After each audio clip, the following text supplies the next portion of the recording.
Good morning, friends. It's Hero Benefits Network and Works Partner. We do a key to coaching session every Wednesday at 10 a.m. We'll go ahead and get started in just a moment. Got a particularly personal message for our members as we approach the 2025 calendar year. And it was kind of born out of a conversation with a couple of our zip code exclusive members, and they're kind of prepping for the 2025 calendar year in a way. So we're going to take this Yeah, down. get in today. Hey guys, how you doing? I've got. Hold on. I've got to go Go ahead and turn because your I'm mic off on if you a want. call. I have a Zoom at 10, and I didn't expect everybody to be there and already talking, and they've already started. I'm like, wow, that's okay. Okay, hon. Love you. Bye. Hey guys, if you'd like to hit mute on your microphone on the Teams meeting, you can go ahead and do that. If you want to unmute yourself and talk turkey, I'm certainly open-minded to anything you'd like to discuss today. And as always, I'll give you my cell phone number. We are a very small nonprofit out of North Carolina. We have a Florida-based company that has exclusive zip codes all over the country. We have real estate relationships all over the country. But today's kind of a personal conversation about the 2025 calendar year. I'm going to keep it less than a half an hour. And this is a coaching call for realtors. This is not the place to get certified as a Hero Benefits Network member. This is not the place to get certified as a mortgage banker or title company or real estate agent. This is a different type of conversation for our realtors to really induce production. That's where we can provide the most benefit, right? If you're doing an extra 6 deals a year next year because of us, then we're going to be friends for a long time. But if your production doesn't go up, it doesn't matter what Works Partners does. It doesn't matter what Hero Benefits Network does. It only matters what you do. And there's an old saying: if the student is ready, the teacher will appear. But if the student's not ready, there's nothing the teacher can do. So I'm gonna have a conversation that I would have with one of my longest friends. Has a mid-20s daughter. She's in her mid-20s and she's thinking about getting into real estate. So I want to tell you, what I told her in this next few minutes. But before I do that, I'm going to give you a test that you can take to determine how you feel like you're doing in residential real estate. This is not for us to see these answers. It's just to open up dialogue. So don't answer the questions to me, but maybe grab a pencil or a pen and write it down. We call this a realtor litmus test.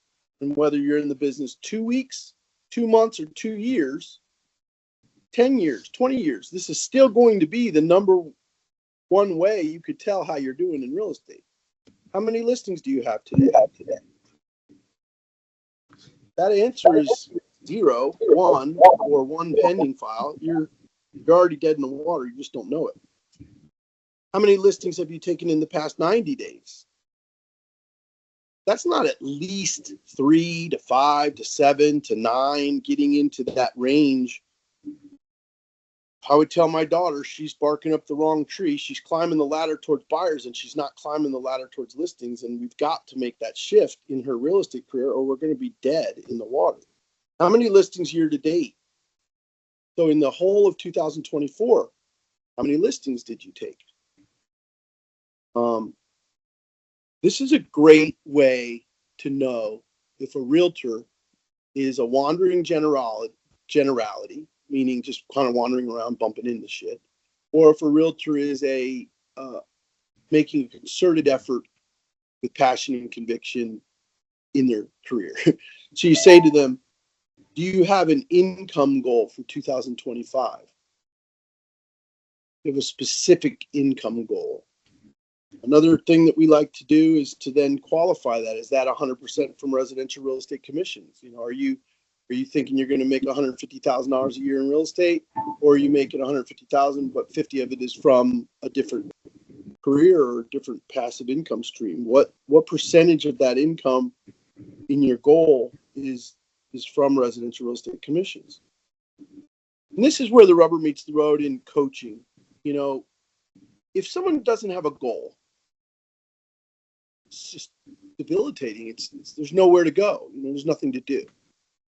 If someone doesn't have an income orientation to a business goal, like if the scorecard for the business plan isn't money, then it's difficult for a coach to figure out what to do with that person, because you either have to have a numeric number of transactions, which would correlate to money, or you would have to have a gross commission income goal.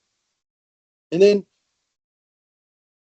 probably the most thoughtful question that I can entertain with you, in my opinion, is how many listings do you think you're going to do versus how many buyers do you think you're going to do in 2025?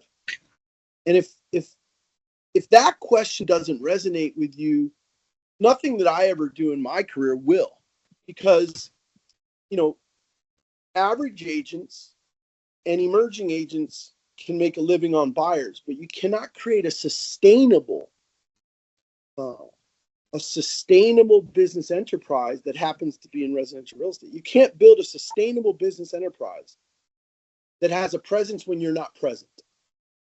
That word, presence when you're not present. I mean, if you went to Paris for 2 weeks, would your real estate business stop? Well, it would, unless you had inventory and unless you had systems that build inventory. So let's take a look at this for just a couple minutes in the context of Hero Benefits Network, in the context of residential real estate. So we're saying this is a global conversation for residential real estate. This isn't just a whimsical idea that we had as a nonprofit. This is stuff that Mike Ferry, Floyd Wickman, Tom Hopkins, Craig Proctor, you could just study Mark Spain for 5 minutes.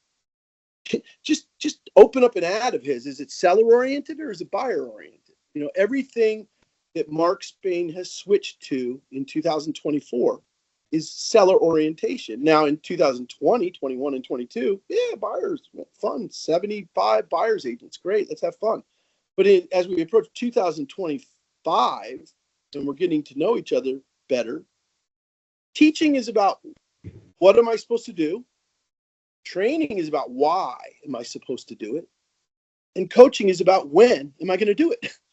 So if you want a smart aleck, we can talk about what we're going to do. We can talk about why we should do it. And then eventually it's going to have to come down to when are you going to do it? And that's when a 2025 business planning guide comes into effect, because I can help introduce you to REO asset managers today that are looking for listing agents for tomorrow. And they need to go through applications to get asset managers to approve you for listing referrals. That's a real business opportunity. We have easy to use templates that you can mail out to your sphere of influence, your sellers, your buyers. And we have short 1 and 2 minute modules to kind of give you the basis of it all. But this is what's special about our relationship to you, if you want it to be. If you agree with any principles that we talked about, listing acquisition, a listing centered real estate career, a listing inventory that lasts when you go on vacation and or when you leave the business for a few days or weeks, or you get ill, you know, you have to have systems that produce listings. So NAR projects right now, the president of NAR projects that a third of all of the realtors in America will quit the business in 2025. That kind of puts you right at the front end of the checkerboard there to decide which direction you want to move. You know, are you going to be one of the third that quit? Are you going to be one of the third that stay and struggle? Or are you going to be one of the third that thrive? I mean, that's basically the decision that we've kind of been faced to make since the NAR settlement and with the advent of fintech changes. Fintech changes like homes.com, realtor.com, Zillow.com. Big fintech changes that are changing the way your leads behave before you get them. Okay. So if you are aware of what's happening on a global scale, you realize that those global initiatives from the largest fintechs in America, those global initiatives from the largest mortgage bankers in America, the global effect of the NAR settlement is not manifested in your local market yet. Okay. When it is, it will show up as zero commission offering on listings. It will. You're going to see someone's going to put a listing on $1.5 million with zero buyer side commission. And then when those listing agents start to take those legal pocket listings that screw the buyer's agents out of commission and increase their commission, they're going to discover in 2025 how easy it is to build their own little buyer agency center that keeps all the commissions in-house. Now, if you think I'm wrong, if you think I'm completely full of shit, you could say, Russ doesn't understand Concord. He doesn't understand, Keokuk, Iowa. Russ doesn't understand Delaware. He doesn't understand Michigan. But I do understand that if hundreds and hundreds and hundreds of millions of dollars are being invested to attract the buyers to the listing agents, and the listing agents now are legally empowered to screw the buyer's agents, the temptation is going to get too great for them. They're going to do it. They're going to say to their sellers something like this: why don't we keep it in-house for the first month and let's see where we go. And then at the end of the next month, maybe we'll decide on a buyer commission offer. Do you think that that would be a good objection handling technique for a listing agent inside of a listing living room? Like to entice the seller, say, hey, we don't need to pay the buyer's agent for the first few, let's just give it a shot without that for a couple months. That's going to happen, okay? Another thing that's going to happen is you don't have to pay buyer side commission. The buyer will.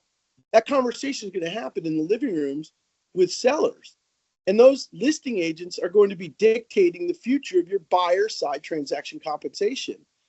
So this hope that I have is that we start as a unit, as a team, to focus on listings and to have a written goal for how many listings we take and plans on how we're going to achieve them. So you don't have to go very far to find evidence that people with written goals and plans to achieve them completely dominate socioeconomic enterprise. They completely dominate all business. I'm going to say it one more way. People with written goals and specific plans to achieve them sell more real estate than people who don't. So where that leaves us as a coach, for example, is to say if we're not working with someone that has written goals and plans to achieve them, we're already at a disadvantage. We're already hurting ourselves. Like Hero Benefits Network, working with agents that have no written plan or any plans to achieve them, or no income goals and no listing centered ideas, no listing orientation.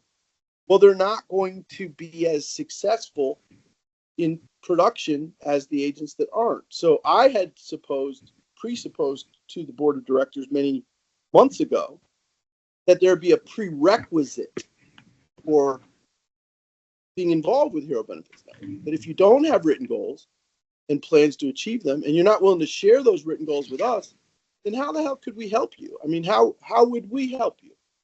So, I had a great conversation with an agent day before yesterday, and they were eager to grow professionally, but they weren't as eager to grow their skill set as they were to grow their income. So when we said, like, could you win a pricing argument with your own father about the price of his house? Could you have a debate with a person who thinks their house is worth $400,000 and show them how much it's really worth, even if it's a little less or a little more? Could you present a CMA and have a legitimate pricing, not authority, but a sense of expertise like that expert guru status that lets them trust and believe you about the price of their home.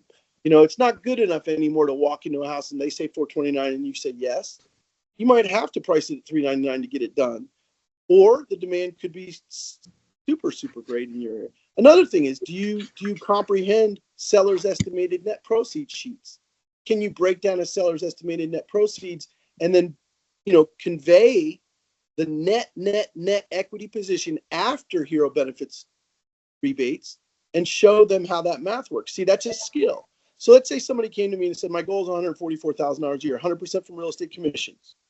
Then the next question has to be, do you have to net 144 or do you have to gross 144? I mean, that conversation is between you and your broker. So you need to tell me what's the gross number you need to get to net what you need to net, right? And then we can work backwards from that. And this is very, very important. If I'm going to be involved in any aspects of your real estate professional development, we have to have a gross commission income goal that we can break down. And let's start to break it down real quick. So let's say you're a Hero Benefits Network realtor and you say, I want to take 13 listings, from Heroes this year. I would tell you that that's not only possible, but it's probable and likely. And you and I could build a plan to do that. I know that to be true. And in any market in America, teeny little pocket markets, maybe it might be more difficult. There's only 10 firemen and 10 cops. You'd probably be out of luck. But if you had a larger police station, a larger highway patrol, you had any FBI or DEA presence in your market local, if you had a school district in your market, or even a handful of elementary, middle, or high schools, if you had a fire station or two in your local market, there's nobody who could tell me that we couldn't take a listing a month in that type of a environment, because essential employees are relocating every day. Essential employees are moving, and the key is the bookends of their career. There's rookies joining that need to buy a house, and there's retirees leaving that need to sell a house. And when you get involved in hero exploration and hero direct marketing, you find that listings are easy to get because there's these, I call them barbs on the hook, or sales funnel guardrails that keep the hero loyal over time. So when I do hero direct marketing to a retiring captain at the local PD, it's stickier than when I send recipe cards to my farmer. You know what I mean? It actually plays into their purchasing power, the extra 10 grand. But when you start to break it down and you just say, what's the simplest plan? And I'm going to go to a number that I would adhere to. I had a written goal to take 30 listings in 30 days. And I had that goal on my board for 20 years. The most listings I ever got in 1 month was 18. And I never could reach 30 listings in 30 days. I tried like hell. But no matter what I did, the highest I ever got to was 18 listings in 1 month. Now, on average, I listed 4 houses a month for almost 40 years. But when you break down good markets and bad, the best listing markets I had were that 2009, 10, 11, when you couldn't sell a listing if you tried to. They were easy to take, but hard to sell. Now it's hard to take, easy to sell. So if you just thought of your real estate market like that, or listings are easy to take and hard to sell, or are they hard to take and easy to sell? Well, then it's going to kind of tell you how hard you're going to have to work pre-listing versus post-listing, right? But in the old days, in even just a couple years ago, you would have maybe only sold about 70% of listings that you took. Before COVID, there was a moderation in listings and different skill sets of realtors. So like a realtor might overprice a listing and then get in a fight with the seller a few months down the road and it didn't work out, right? That's called an expired listing. Another way is that a listing gets sold and then falls through and then the seller loses hope or confidence in his realtor. You have these situations that could have killed your listing inventory over the years. But in this market, I can tell you in 2024, as we approach 2025, our best guess and the best guess of Remax executives and the best guess of EXP executives seems to be that you're going to have about a 95% sell-through of every listing that you take, maybe even 100%. So somebody online can say, oh, I saw 100% of my listings all that. You only took 4. But if you took 40, would you have sold 100% of them? You have to start looking at it that way from a matriculation of what's realistic in your marketplace. So here's where the rubber starts to meet the road with hero direct marketing or with normal retail sellers. I can't focus on what I can't control, right? You can't focus on things that you can't control. You can't control how many customers are going to say yes, but you can control on how many customers you present to. Now, when Mike Ferry taught me, how to hold myself accountable to listing inventory acquisition, he said the serenity prayer, which is, God grant me the serenity to accept the things I cannot change, the courage to change the things I can, and the wisdom to know the difference. And that prayer breaks down your listing career into 3 quadrants. You can't do shit about that, but you can do a whole lot about this. And if we could focus our relationship on what you can control, then we start to have a lot more fun as a team. So let's just take 40 new live prospects a week, which was what I would hold myself to if I were making less than $250,000 a year. If I'm not making 20 grand a month, then I better go out and talk to 40 new live prospects per week. That's called work. And that's where most coaches lose their audience. Holy shit, no way, I'm not doing that. But if I were able to get 2 new listing appointments per week out of that, that means 38 people tell me to go to hell. But 2 people say, yeah, I'm interested. Then I could take 1 listing per week. Now, that mathematics has worked for me in my business career since 1986. And one of my first coaches that I actually paid a coaching fee to was a guy named Bob McKinnon, who was one of the inaugural founding fathers of Century 21, meaning he was a regional owner of the initial Century 21 franchise. But Bob McKinnon taught me to look for sources of business, right?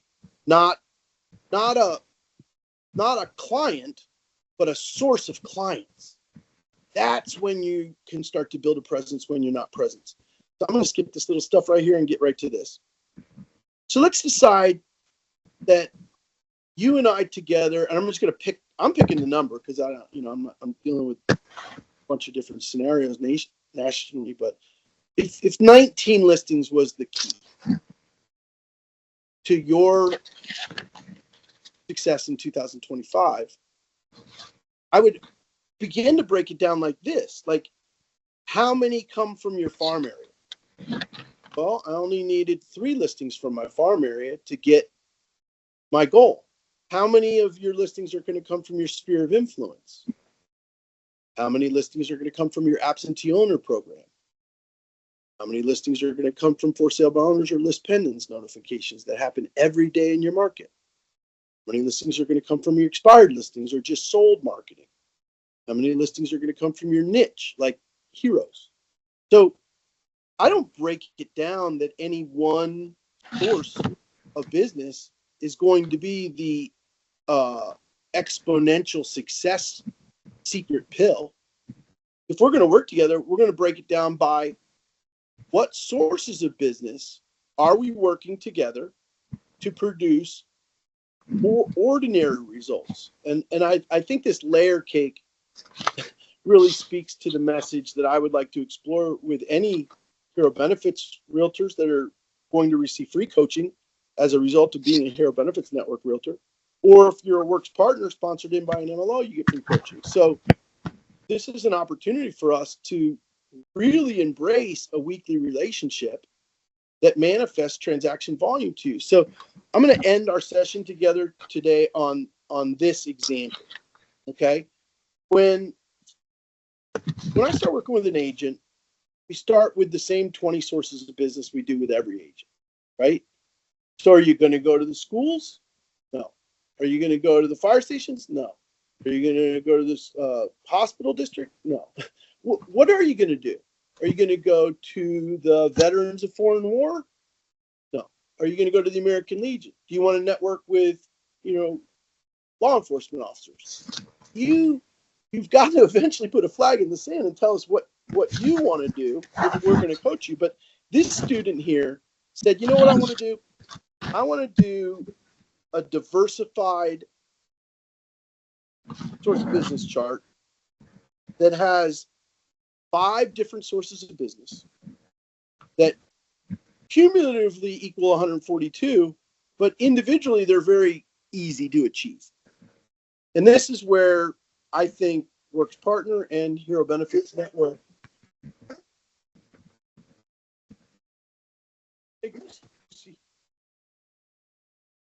my big Doberman pincher is snapping at somebody in our front yard.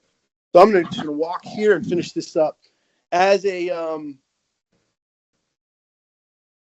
coach, or as a friend, or as a father, I would told my daughter, I'd rather diversify your investment portfolio than to put all your eggs in one basket, right?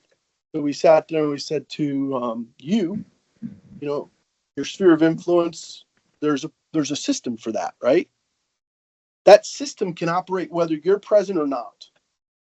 That system, it requires X, Y, Z to happen each week.